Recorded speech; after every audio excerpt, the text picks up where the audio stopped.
அதே அம்ருபுல் ஆஸ் சம்பந்தமாகத்தான் நீங்க இந்த கிரிமினல் வார்த்தை யூஸ் பண்றீங்க. அமருபுல் ஆஸ்ங்கிற சஹாபி ஒப்பந்தம் பேசுறேன்னு போயிட்டு நானும் ராஜினாமா செய்யறேன் நீனும் ராஜினாமா செய்யன்னு சொல்லிட்டு அவர் ராஜினாமா செய்ய வச்சுட்டு இவர் ராஜினாமா செய்யாம ஆட்சியை பிடிச்சுக்கிட்டாரு. இதுதான் பிரச்சனை. இதே மாதிரி நாங்க 2 பேரும் ஒரு ஒப்பந்தத்திற்காக வேண்டி உட்காடுறோம். நீங்களும் நானும் உட்காரோம். நீங்க ஒரு அமைப்பை சார்ந்தவர், நானும் ஒரு அமைப்பை சார்ந்தவர். நீங்க உங்க கருத்து என்ன சொல்றீங்க? 2 பேரும் உட்கார்ந்து பேசும்போது நான் என் அமைப்பை கலைச்சிருவேன், என்னுடைய நிர்வாகத்தை கலைச்சிருவேன், நீ ஓன் நிர்வாகத்தை கலைச்சிரு. நம்ம 2 பேரும் நிர்வாகத்தை கலைச்சிட்டு புதுசா ஒரு நிர்வாகத்தை உருவாக்கும் அப்படின்னு 2 பேரும் பேசுறோம்.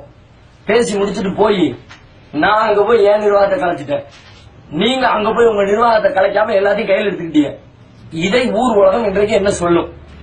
எவ்வளவு பெரிய துரோகமாக கருதுவார்கள். ஒப்பந்தம் போட்டுக்கிட்டு ஒப்பந்தத்தை மீறிட்டாங்க, இவ்வளவு பயங்கரமான ஒரு வேலையை செஞ்சிருக்கிறாங்க, இதை பயங்கரமாகத்தான் எல்லாரும் கருதுவார்கள்.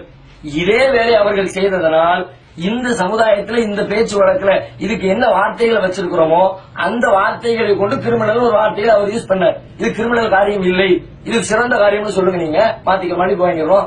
இது கிரிமினல் காரியமா? இது எவ்வளவு நல்ல காரியம், அற்புதமான காரியம், சரியான காரியம்னு சொல்லுங்க. நாங்க வாபஸ் வாங்கிக்கிறோம், மன்னிப்பு வாங்கிடுறோம். கிரிமினலை கிரிமினல் என்று சொல்ல வேண்டும், கிரிமினலை கிரிமினல் என்று சொல்ல வேண்டும்.